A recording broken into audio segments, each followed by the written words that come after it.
Hey everyone, welcome back to Reset Coffee Convos. I am your host, John, and I have a guest with me today. This is Anna Rohrbough, and as she says, roar like a lion, baa like a lamb. Yes? Yeah, perfect. That's right. Give her a big round of applause. Welcome her today. Anna, how are you this morning? I'm really good. Yeah. Are you drinking coffee? No, I had tea. Okay. But I'm sorry. I should have brought coffee. It's okay. Yes, but no, I have to have some water. Tea. Okay. Yeah. And that's not vodka. The trick is to put it in a coffee cup. So Okay. No one knows what you're Next time I see you with a coffee cup at 10 a.m., that's when we're actually recording this. Secret's out. Yeah. So I'm glad that you're here today. Thank you so much. You're running for City Council. You're in District 5, yes? Correct. And can you tell everyone, if they haven't watched all of these interviews, what District 5 encompasses? District 5, it's basically kind of the inside of the city. It's all of Parkway, most of Lexington Hills, and north of Folsom Middle School, south of Brigg Ranch, over to Flower and Willow Creek Drive. I think that's pretty good. All right, good. Why don't you give us your elevator pitch? Introduce yourself to us. Well, my name is Anna, as you said. Hi, And I moved to Folsom several years ago, actually right at the beginning of COVID. So it was a little interesting. I was a council member in my former city. So my husband got offered a promotion. He's been with this company for 27 years. We knew we'd be in California someday, but that's what brought us here. It was a family decision. So I came into Folsom with experience and, had to settle in, found out that this is my favorite city I have ever lived in.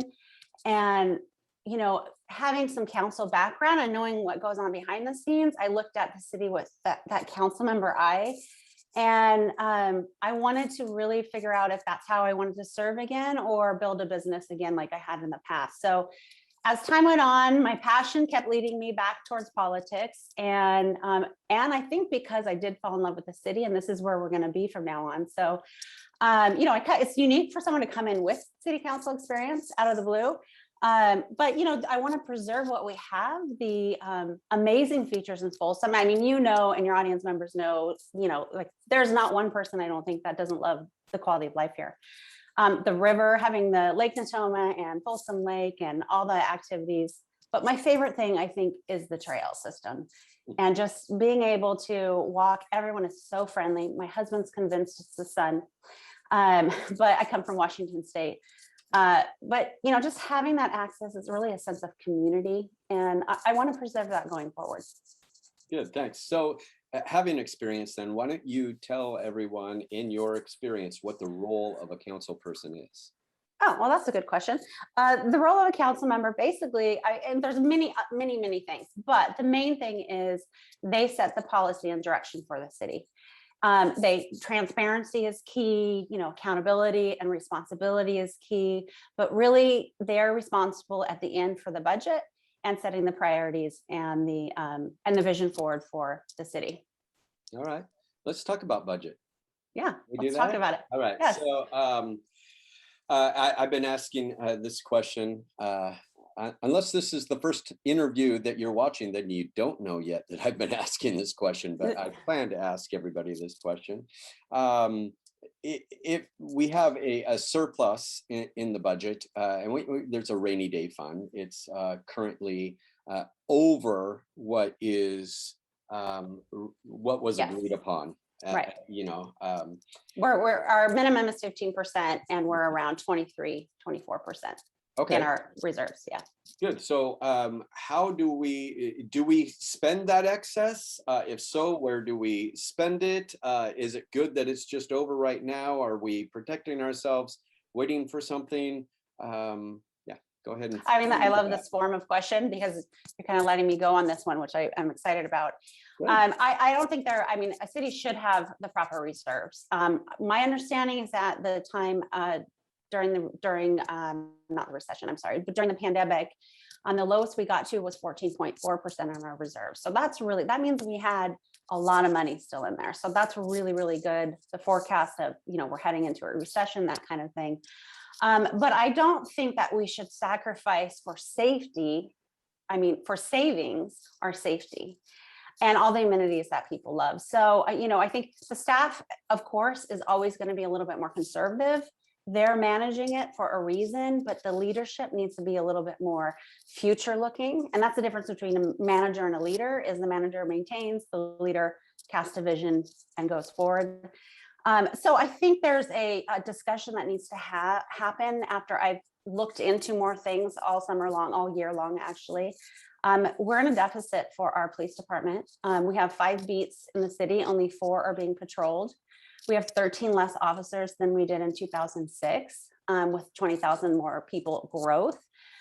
They are incredibly, incredibly efficient, incredibly great people. I went on a ride along, and they do an amazing job, but their services are strained, right? So I think that's something that, we saw in the survey that our citizens do not want.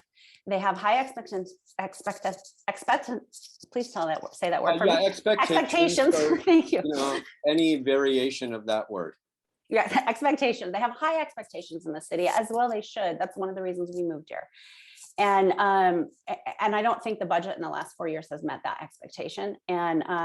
But because they're kind of taking from detectives and putting on patrol, we don't feel that yet, but it's there. And so undercovering that and seeing that, I think, is something, as I'm talking to people at their door, when they hear that, they get a little concerned, because they don't like the idea that one day their area is not going to be patrolled, for example. So that's one area I would like to see. I would like to see 4 or 5 new officers in this next budget cycle. So we're down like something like 12 right now. 13. Right? We had 93 in 2006, and we just got 1 more, so we have 80 now. Okay. But that was right before the recession. So, maybe we didn't need all those. I'm not sure. But we definitely need more than we have, right? Or that's my belief, of course, that's my opinion. And they saw that. The police department saw that. So I'm endorsed by the Folsom Police Association, and also the Folsom Police Middle Management Association. That's a new one. And then the Fire Association, of course, or the Fire 52022 local. I'm gonna cough. So that's one thing I would like to see. Looking at more things, looking through the budget, I think there's money there outside of the reserves. I have a lot of questions. And this would be, meeting with the finance director or something, but there's some lack of transparency in there. And I don't know if it's intentional or not. I'm not saying that, but I think that a council member needs to dig a little bit further and find out what all of these other funds are. There's a lot of descriptions about a lot of things, but lacking in some other areas. So, but then there's also the trails, the maintenance, has been growing in their backlog. If you walk around the trails, one of the things, coming here is I have this fresh perspective, right? I kind of see everything with a brand new eye. So, when you walk around your house, you don't see the dust bunny in the corner, or you don't see, you don't see that big long spider web that's going across the ceiling fan to the window, right? Until you have someone come over and you're seeing it through their eyes, right? You're like, oh my gosh, why did I not see that? It's literally right there, right? So I think that's one of the positive things as far as maintenance with our infrastructure. Walking around the trails, when we first moved here, they had circled a bunch of the root lift that is coming in our trails, everything. As soon as you put something in, it starts decreasing, right? And just walking the other day with a neighbor, looking at it in this terms, I'm like, oh, that's still circled. They haven't had time to fix it yet. And, so I'm like kind of seeing things like that. That's the safety of our trails. So I think the maintenance department, I've heard, I don't have this in front of me, but I've heard by talking to other people that it used to be about the see, click, fix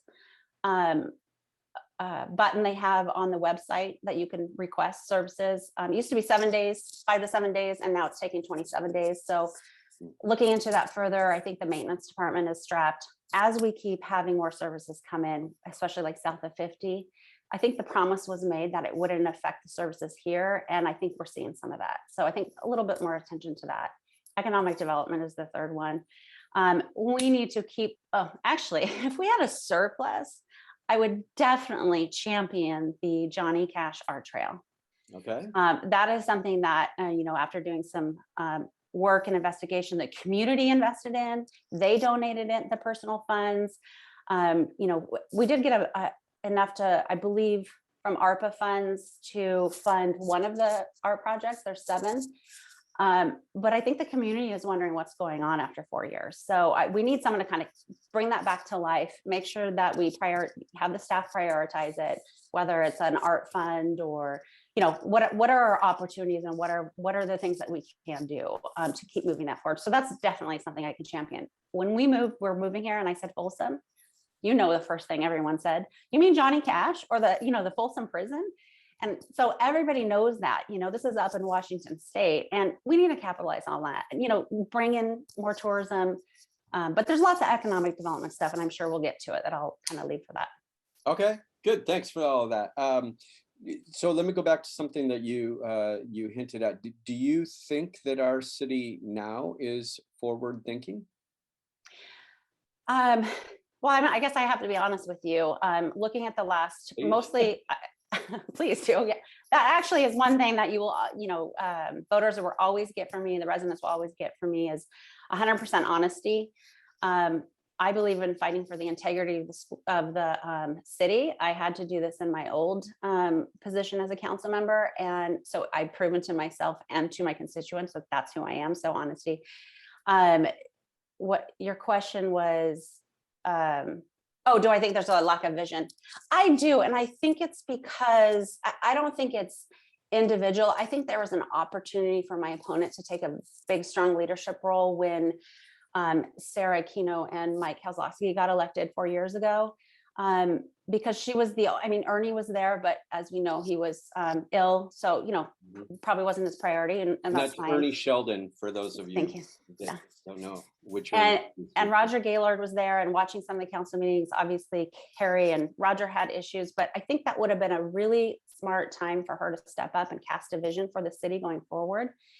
And I haven't seen that, and I haven't heard that. And then when Rosario, from community members and influencers I've met with, I pretty much like everybody in the city that has been on council or is involved in some way. So, and I think with Rosario and White Cake coming in fresh, asking good questions, asking for strategic plans, it was another opportunity to take a vision, to cast a vision going forward for the city. And I and others have not seen that. So. Okay, fair enough. Thank you. Thanks for that honesty. Okay, true confessions here. So I'm a business owner. When anybody ever applies for a position at our place, one of the things we do is we call the references. It's kind of a joke, honestly, if I am telling the truth, because you look at the references and it's like, well, this is their brother and this is their right. friend, and it's like.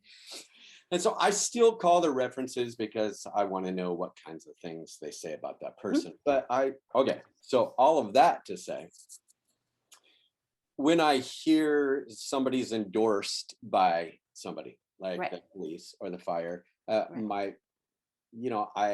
always, everything's a little bit suspect to me. Yeah, I totally understand that. I don't know why I go. But I'm just speaking as I'm not saying anything's wrong, but can you explain to me why you are endorsed by them? Yeah. I think one of the things not on that the payroll, right? No, it was a lot better than city council pay. No, I think, I went into both of those discussions really open and just telling them my experience in my council on council in Washington State. And we just had amazing conversations. And I think it came from 100% authenticity and honesty. But I think what impressed them the most was when, for example, the police association gentlemen, there are 2 of them, when they asked me for my references, and I had my old chief's cell phone and I had the county sheriff's cell phone. We're personal friends, the sheriff and I, and I gave it to him right there. And I was like, oh, they'd love to talk to you. Same thing with the fire. I said, the chief had retired, so couldn't give him that, but it was going to give him the union. Sorry, it's not association, but the union's director. And I think that really impressed them. And then being able to actually come in and say, because that shows honesty, right? That shows authenticity. Yeah, I didn't even have time to call them, right? I did text them. They might be calling you. Be nice. But they saw that I really fought for them. And so I think that helps. Also,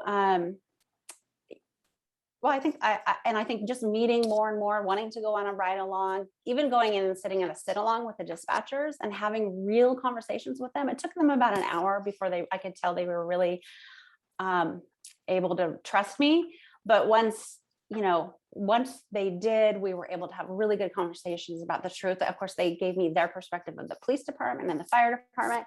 And then all of those departments gave me the perspective of the dispatchers. And, one thing I really love about this community here is that fire and police actually respect and get along. And that wasn't the case up there. There was a lot of animosity between the two, not necessarily the people like the firemen and the officers, but the institutions. And it was because they were always being pit against each other for money. And I don't see that here. I've talked to both chiefs, and they have as far as I know, right, as far as they're telling me, they have an immense respect talking to officers and firemen, and they speak nothing but kind and generous words. I think they like to tease each other, which is super fun. But so I think they see that, I'm asking the questions that they see that really only someone with experience could ask or would know to ask. So I think that's just the authenticity and honesty came out. But I will tell you one thing: I never promised them a thing. I have never literally promised anyone anything, except I'll show you who I am and I'll stand on that. Good, thank you. Let's talk about revenue streams for a little bit. Whenever you want to do something new in your city, or you want to help take care of something in your city, you got to find the money. And Right. Some people say, well, you find that money, it's probably existing in budgets that are already there, not tapped into. Some say, well, we need to raise the sales tax. Some might say, well, we need increased spending, which means bringing in new retailers. I mean, there's so many different ways to go about this. Where will you find money to do the things that you want to do? And maybe you could address sales tax and new Like a new sales tax. Okay. Okay. So increased revenue. The first question was, is there money, or where will I find it? Right? Where will I find it? I think there is money in the budget right now to fund the things that are priority for, I think, our residents. And one is a maintenance person, and one, obviously, the 4 or 5 officers. That's important to me to cover that beat. And I like to look at maybe a possible economic development person, specific person, under maybe community development, or I'm not sure where they would fall under. That is an idea I came up by watching council meetings. So that's not something I myself have kind of vetted out if that is even needed. The leaders, the council members, a few of them think that that position is needed. But what I would want to do before I got all excited about that was really talk to the staff. And, sometimes it's interesting, council members will come in fresh and new with all these ideas, and the city staff is like, we don't need that. What are you talking about? So I would like to vet that out. But the idea of that is we have a dedicated economic development person that is helping work with all different kinds of organizations to draw in, our regulations, our laws and rules and ordinance here. We have to make sure that they're business friendly. We have far too many empty places, I believe, retail areas. And I think we have lots of opportunity in the river district. So how do we attract the right people? Not all development or growth is bad, but good growth and good development is. So really looking at what serves our residents. So kind of on the economic development part of it and revenue part of it, one of our untapped major opportunities is the river district, which I've done some research on quite a lot lately. And, it's all about building on the strengths of Folsom. Folsom is so unique and dynamic. If we just sit still and kind of maintain, we're going to get overrun by the cities around us. But if we focus on what makes us unique, Art Trail, for example, the Johnny Cash Art Trail and the river district, I mean, we have this beautiful river that we don't really have a lot of access to. And so I'd like to increase that. Also, how do we utilize that more? Maybe it's these are things that I've heard and read through different documents I've read and planned. The general plan has a snippet on this. Talk to some committee members on the river district. So they're moving forward. And I would like to be kind of that shepherd that comes in and a champion that comes in and keeps moving that forward. And I think other council members see the possibility in that too. But you always need 3. And I think the energy I have and wanting to make Folsom even better, on its strengths will serve us well. I know how to work on a regional council as well, or regional committees. So the River District could be amazing. Maybe we need a conference center there that serves all of our communities. Nonprofits could have events there. We don't have a bigger place to do that. That would attract other businesses. It would serve like Intel, for example, to have their conferences there, attracting more revenue, bringing in more revenue. More restaurants down there, an amphitheater.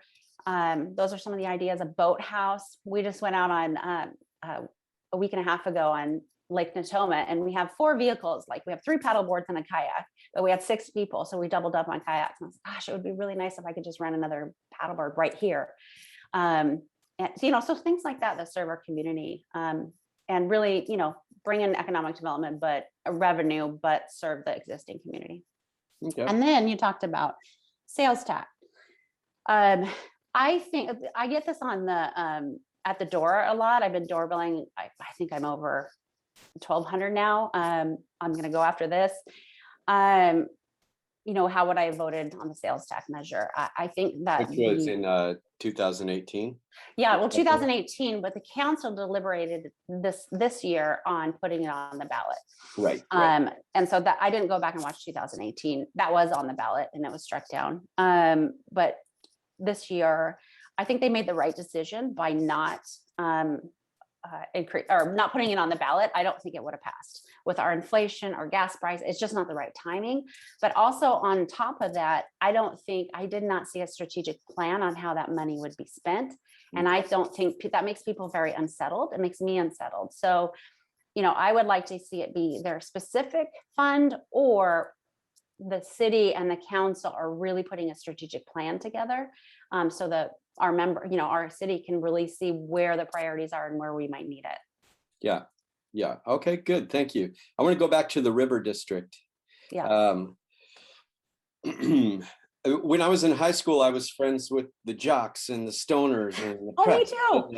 right? Okay, so it's like I never fit in. And the band nerds. I was in the band. My husband said I was a nerd. I was like, no, I wasn't. Yeah. Well, I was in drama. I was right next door to you. So when you say River District, I am friends with people who line up, good people who line up on both sides of this heavily debated topic that raises its head every once in a while. And when you talked about bringing in restaurants and places where you could rent a kayak or something, whatever, on the river, you talked about that in terms of serving our city. There are some that would say that doesn't serve us at all. Turn the whole thing into a park, protect it. There are polar opposite ideas on this. So why does that serve our city? And is that something that you will fight for then? I will fight for a smart plan, right? Like I would fight right now for the idea of it. And I think cities go on forever. Like, Folsom is going to be here forever. And these kind of plans don't, materialize in 10 years. It takes, 10, 20, 30 years to have it could be completely complete. I think what Folsom has done. New parking structure. 100%. I haven't been around enough. Now we're diverting, but I'm not avoiding that first question. Haven't been around enough to hear all sides of garage. But in my perspective, from the city that I came from, that was a huge issue. We were bordered by 2 sides of the sound, and parking and destroying it's like on and on and on. Yet there was never enough. It was both sides, right? We don't want a garage down there to ruin the city or ruin the views. And then we need a garage down there because we need more parking. There's always this parking issue. And but what's great about Folsom is putting a garage on some of the spots that I've heard and would make sense where there's already existing parking. You're not blocking anything, right? So you're not blocking a view. You're just adding more parking. So I think listening to historic districts issues on this, watching the parking, that trial plan they went through with passes, I'm not sure why we're kind of stagnant on this. I think everyone agrees that we could build out the historic district a little bit more, but we can't do that without parking and considering the residents around it. So I do think a parking structure is definitely a part of that. We're back to the River District. We have 28 acres of yard down there, that when that moves down to the Folsom Plan area, is my understanding, that's going to be open. And that's going to be, something that I think we could create something special out of. I don't know what that is. I don't have all the answers, right? I don't have to have all the answers. This community is full of amazing people and amazing committees that, God, there's just so much knowledge and smart people in this community. I'm just kind of amazed. But I understand the balance between natural space, natural reserves. I mean, I understand it even more after living in Folsom, because that is what makes Folsom so unique. There's a really good balance of that. So I wouldn't want it to be, it's just like all taken over, like become Roseville, for example, where it's all just city, city, city, right?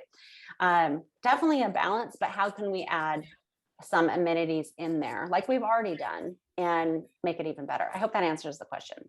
Yeah, I think so. Well, correct me if I'm wrong. I think you're saying that you wouldn't be opposed to some kind of a hybrid plan that included development and protection of 100%. that space. Well, and that's the access to the river. We should have better access to the river. I mean, you could go around to Black Miners Bar now, but we always go out by Lake Natoma Inn, right? And I mean, there's a nice pathway down, but that's only one access point. It would be nice to have a few more access points. So, yeah.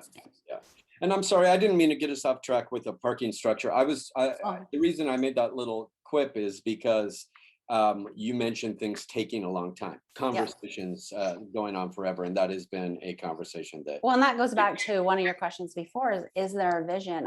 All these things keep coming up, but we need to, residents get restless when they don't see anything happening. So we need to take one, see it to beginning, and then once you kind of take action, it starts rolling.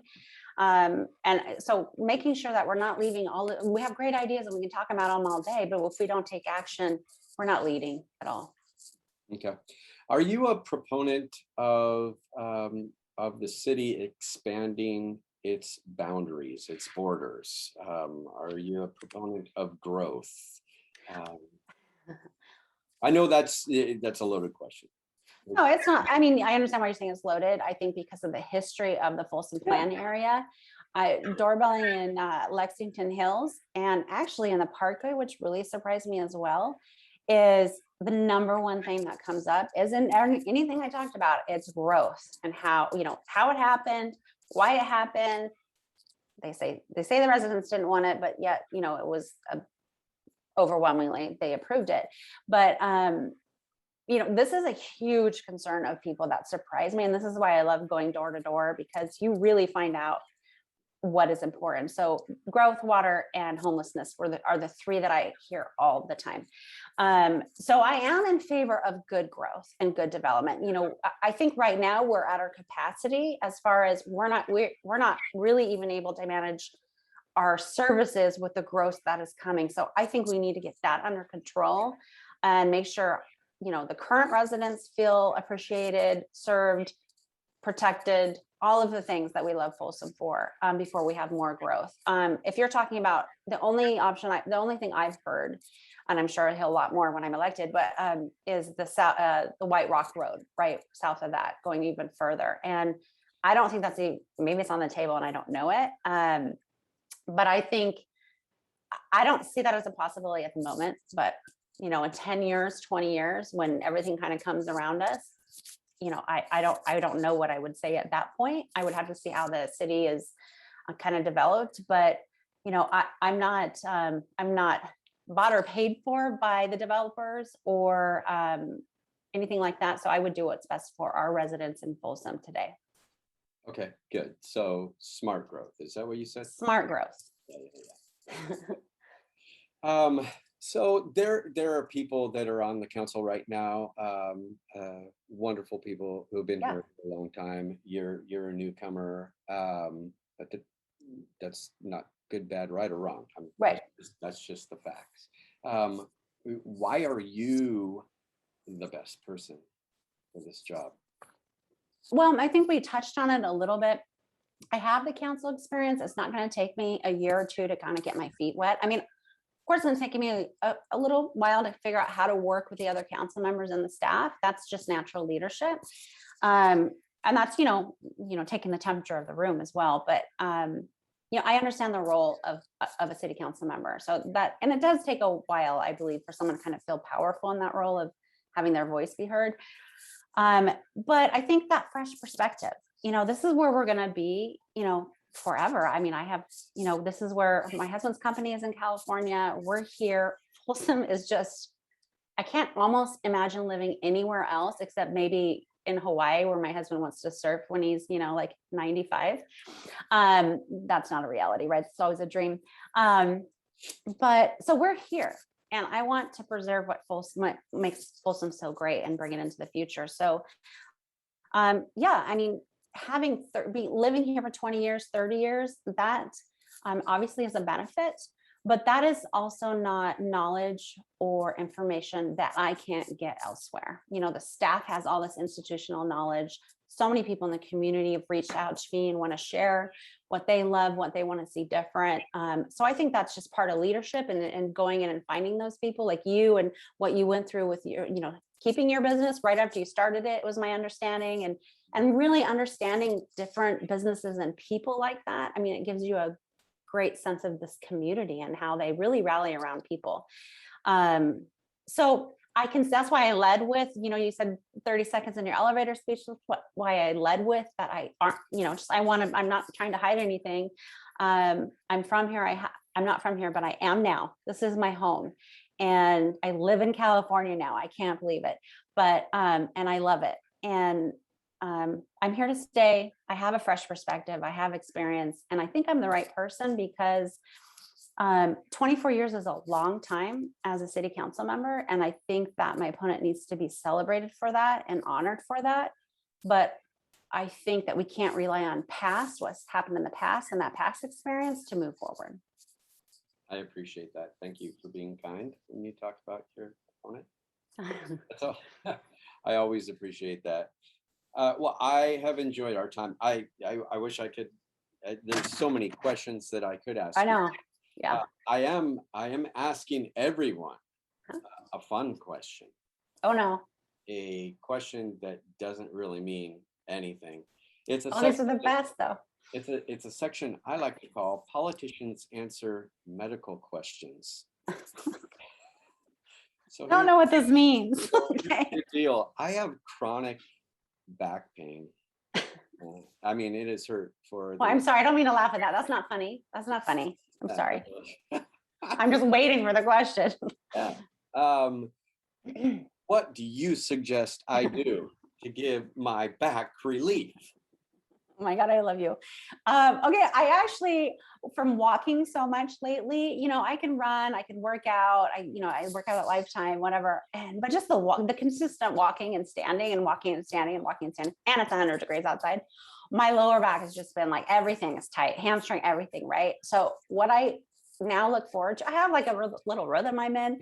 I'll come home, strip off, put my swimsuit on, and go just float in the pool. I have a pool, so you have to have access to somehow have a pool, but I just float in the pool and I have a beer, and then I do like stretches. I feel like I'm 80, like that's not old for people that are 80, but I mean, and that has actually helped me more than anything, is just, I'm not just floating, right? I'm like moving around, stretching, and you just have that nice, lovely, soft resistance, but and then you're just you're weightless. So that's what I've done the last couple of weeks, and not every day, but when it gets super tight. And I mean, but I do like having a beer in the end of the day in my pool. So it's really fun too. So you're welcome to come over sometime. Oh, that's what I heard. Yes. Anytime. It's like 88 degrees. It's so lovely. Yeah, sorry.